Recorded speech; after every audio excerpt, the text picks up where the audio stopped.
टपोरे आणि बोलके डोळे, नाजूक नाक अन जीवणी, तितकाच नाजूक चेहरा, तिच्यापेक्षा अनेक पटींनी गोऱ्या पान असलेल्या चेहऱ्यांना न्यूनगंड यावा इतका उदंड आत्मविश्वास आणि बुद्धिमत्तेची झाक असलेला हा चेहरा मोठमोठ्या चित्रपट धुरीणांना वळून पाहायला आणि स्वतःची नोंद घ्यायला भाग पाडणारा तो चेहरा म्हणजेच अभिनेत्री स्मिता पाटील.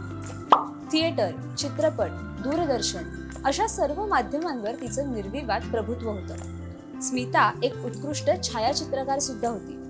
हिंदी आणि मराठीमध्ये मिळून सुमारे 80 चित्रपटात तिने भूमिका केल्या, त्याही साऱ्या 10 वर्षांच्या अगदी लहान पण देदीप्यमान कारकिर्दीत. यामुळेच की काय, जिंदगी बडी होनी चाहिए लंबी नाही याचे ती एक मूर्तिमंत उदाहरण आहे असं म्हटलं तरी वावगं ठरणार नाही. तिच्या करिअरमध्ये तिला 2 नॅशनल फिल्म अवॉर्ड आणि एका फिल्मफेअर अवॉर्डने सन्मानित करण्यात आलं. 1985 मध्ये तिला पद्मश्रीनेही गौरवण्यात आलं. दिनांक 17 ऑक्टोबर 1955 रोजी स्मिता पाटीलचा जन्म झाला. प्रसिद्ध राजकारणी शिवाजीराव पाटील आणि विद्या पाटील यांची ती कन्या. स्मिताचं शालेय शिक्षण पुण्यात झालं. स्मिता पाटील म्हटलं की आपल्या डोळ्यासमोर येते ती आपल्या प्रियकरासाठी बाजिंदी मनमानी होणारी, निधड्या छातीची जैत्रे जैत मधली चिंधी किंवा स्त्री मुक्तीची वाट दाखवत उंबरठा ओलांडणारी सुलभा महाजन. पण फक्त इतकंच नाही, तर तिने केलेली प्रत्येक भूमिका ही प्रेक्षकांच्या काळजात घर करून राहिली आहे. तत्कालीन त्या धाटणीच्या चित्रपटांपेक्षा स्मिताचे चित्रपट हे निश्चितच वेगळे होते. वेगळ्या प्रवाहातील संवेदनशील चित्रपट बनवणाऱ्या अनेक दिग्दर्शकांच्या नजरेत स्मिता भरली.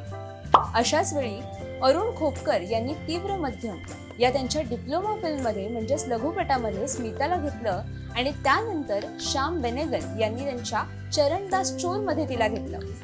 त्यानंतर मधली राणी, राजा शिवछत्रपतीमधील सईबाई, मंथन, निशान, भूमिका अशा वेगळ्या धाटणीच्या चित्रपटांच्या माध्यमातून स्मिताचं रुपेरी पडद्यावर पदार्पण झालं आणि समांतर चित्रपट क्षेत्रामध्ये तिने तिच्या नावाचा दबदबा तयार केला.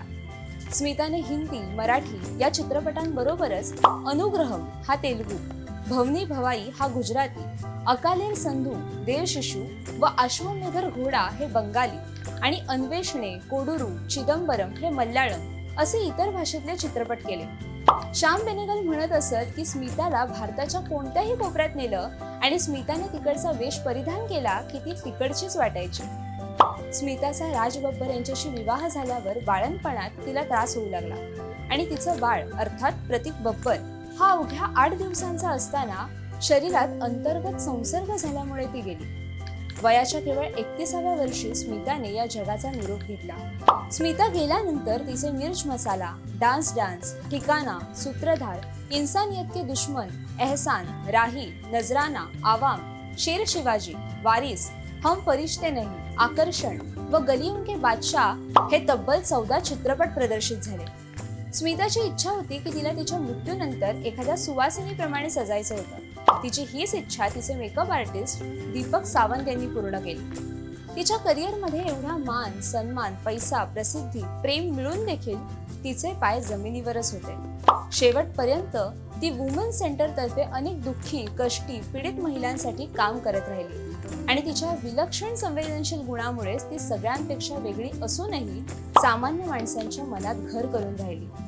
स्मिताला जाऊन इतका काळ लोटला तरी देखील तिच्या अभिनयाचं आणि बोलक्या डोळ्यांचं गारुड आजही प्रेक्षकांच्या मनावर अधिराज्य करतंय.